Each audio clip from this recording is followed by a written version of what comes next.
5 trucks, real leather, real V8 badges, prices that look like a typo next to a base model Silverado.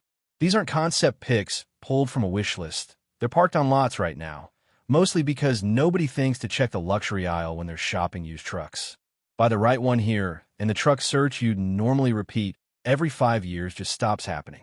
Number 5 starts things off, and it's the one most buyers walk straight past without slowing down. Number 5 is the GMC Sierra Denali, the third-generation trucks built roughly between 2007 and 2013. On paper, this is a Silverado wearing a much nicer suit. Heated and cooled leather, chrome everywhere, a grille that looks like it belongs on something twice the price. And that's exactly the problem for GMC. Black Book's depreciation data on full-size trucks shows Denali trims losing value faster percentage-wise than the mechanically identical Silverado underneath them, because buyers pay for the badge new and refuse to pay for it used. The engine, the transmission, the frame, all share with a truck millions of people already trust. None of that luxury premium survives past year 8 or 9 on paper. There's a financing wrinkle most buyers never think about, too. Because GMC positions the Denali as a near-luxury product, some credit unions and regional lenders still price loans on these trucks using the same risk tables as the base Sierra, not the inflated original sticker. That means a buyer picking one up used can sometimes land financing terms that treat the truck as exactly what it mechanically is, a well-optioned work truck, rather than what the badge originally implied it should cost. Here's where it gets interesting for a buyer instead of seller. Cox Automotive's days on lot figures for Denali trim trucks routinely run longer than standard trims in the same inventory, because dealers know the buyer pool is smaller and pricing has to drop further before someone bites. That's dead weight for a dealership. It's leverage for anyone willing to walk in and make an offer below the sticker without feeling like they're lowballing. Consumer Reports still rates these Vortec-era V8s among the more dependable options in the segment, and Kelley Blue Book's reliability scoring for this generation of Sierra lands in a nearly identical range to the plainest work truck trim sold the same year. So none of that discount comes from hidden mechanical risk sitting under the hood. It comes purely from a badge nobody's fighting over anymore, on a truck that never stopped doing exactly what full-size GM trucks have always done well. Number 4 moves into genuinely strange territory. The Lincoln Mark LT, built for just 3 model years starting in 2006. Ford built roughly the same truck it always builds, the same F-150 platform, the same Triton V8 lineup, and then wrapped it in Lincoln's grille, Lincoln's interior stitching, and a price tag that assumed people would pay extra just for the name. Most didn't.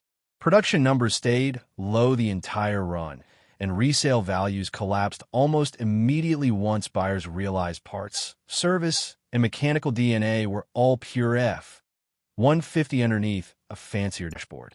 That collapse is exactly why used prices on these sit lower than trucks with half the interior quality.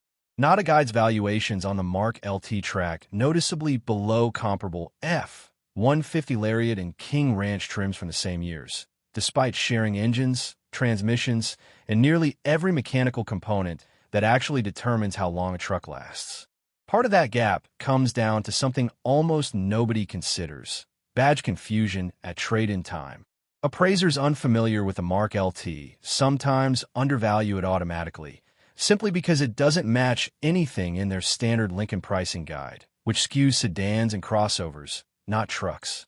The only real catch involves trim-specific parts, badges, unique console pieces, a few interior panels that were never produced in F-150 form. Everything that keeps the truck running, any competent Ford technician already knows how to fix, because underneath the Lincoln skin, it's the same service manual mechanics have used on F-150s for 2 decades straight. Number 3 is where the list stops being subtle. The Cadillac Escalade EXT, sold from 2002 through 2013, took the Escalade's entire luxury package, the same GM full-size platform, the same interior ambitions as the SUV everyone recognizes, and bolted a mid-size cargo bed onto the back. Nothing else on a used lot looks quite like it, and that's part of why it confuses buyers so badly.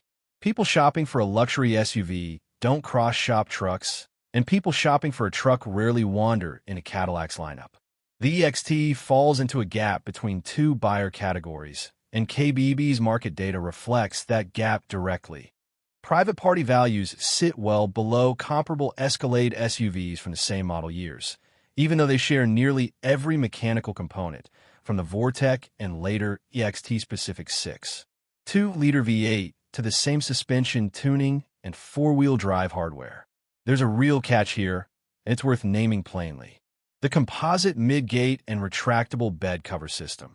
The mechanism that lets the bed extend into the cabin is unique to this truck and nothing else GM ever built. Independent GM technicians who specialize in Escalade service report that mid-gate hardware failures are the single most common complaint on high-mileage EXTs, more than engine or transmission issues combined.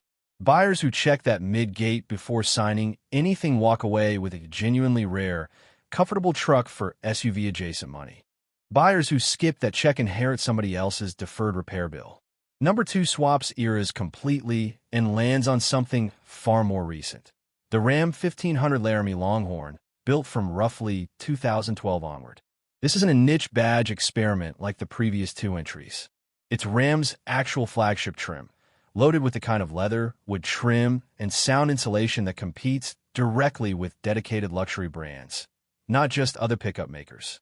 And depreciation has been brutal to it anyway.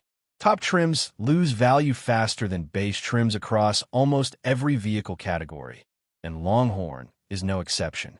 CarGurus market data on used Ram 1500s consistently shows Laramie Longhorn examples pricing only modestly above base tradesman trims of the same age and mileage, despite carrying thousands of dollars in additional factory content when new. Part of the reason is almost psychological rather than mechanical. Buyers cross-shopping used full-size trucks tend to fixate on cab configuration and mileage first, trim level second, which flattens the price gap between a stripped-down work truck and one loaded with heated leather and a premium sound system. The Hemi V8 options that power most Longhorns carry the same reliability track record as every other Ram 1500 built on the same generation, which Consumer Reports has rated as solidly average to above average depending on model year. Not flawless, but nowhere near risky enough to explain how little of that original luxury premium survives resale. Independent Ram-focused mechanics who work almost exclusively on this platform report that the most common issues, minor electrical gremlins, occasional lifter noise on higher mileage 5.7-liter engines, show up at essentially identical rates across every trim level, from tradesman to Longhorn. The leather seats and wood trim dash aren't adding failure points. They're just not adding value at resale either. There's one detail worth flagging before buying, though. Because Longhorn trims lean heavily on additional interior electronics, heated and ventilated seating, upgraded infotainment, extra sensors for the tech package. Used examples benefit from a pre-purchase check focused specifically on those comfort systems rather than the drivetrain itself. The engine and transmission were never the risk here. A dead seat heater or a glitchy touchscreen is a far more likely repair bill than anything involving the Hemi underneath the hood, and it's usually a fraction of the cost people assume before they actually get a quote. Number 1 is the strangest, rarest, and honestly the most fun story on this entire list, the Lincoln Blackwood. Built for exactly one model year, 2002, and only in black. Lincoln didn't experiment with trim levels or color options. There weren't any. Roughly 3,300 units left the factory before the whole project got shelved, which makes this one of the lowest production pickups any major American brand has built in the last 30 years. That rarity should mean high prices. It doesn't, and the reason why is almost a case study in how badly a company can misjudge its own customer. Lincoln built the Blackwood as a Navigator luxury interior sitting on an F-150 Super Crew frame, then made a decision that quietly sabotaged the whole project. The bed. Instead of a usable cargo bed, buyers got a carpeted, powered tonneau cover over a bed liner finished more like a trunk than a truck bed. It looked incredible in showroom photos. It couldn't haul mulch, couldn't handle a muddy tailgate party, couldn't do most of what people actually buy trucks to do. Lincoln marketed a truck to buyers who, it turned out, mostly didn't want a truck that couldn't function as one. Sales collapsed almost instantly. Production ended within the same year it started, and resale value has been a strange, flattened line ever since. Priced closer to a base used truck than the ultra-limited Lincoln flagship it actually was.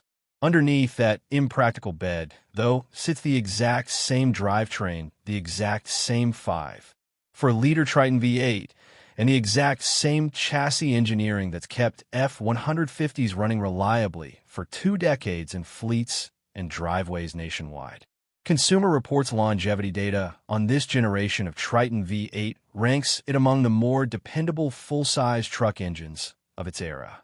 The one real risk is rust or moisture inside that carpeted bed liner, since the cover design traps condensation an open bed never would.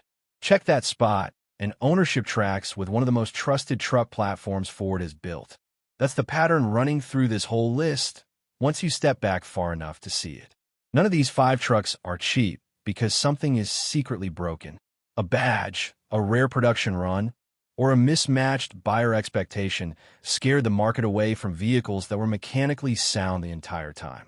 The Denali shares Silverado bones. The Mark LT shares F-150 bones. The Escalade EXT and the Blackwood share proven GM and Ford platforms underneath their strangest features. The Longhorn shares everything mechanical with the cheapest Ram on the lot. None of that means buying blind. Check the Denali like any Silverado. Check the Mark LT's trim-specific pieces before assuming they're easy to source. Check the Escalade EXT's midgate before money changes hands. Check the Longhorn's electronics, not its Hemi. Check the Blackwood's bed liner above everything else. Skip those checks, and even the best mechanical bones won't save a bad individual example.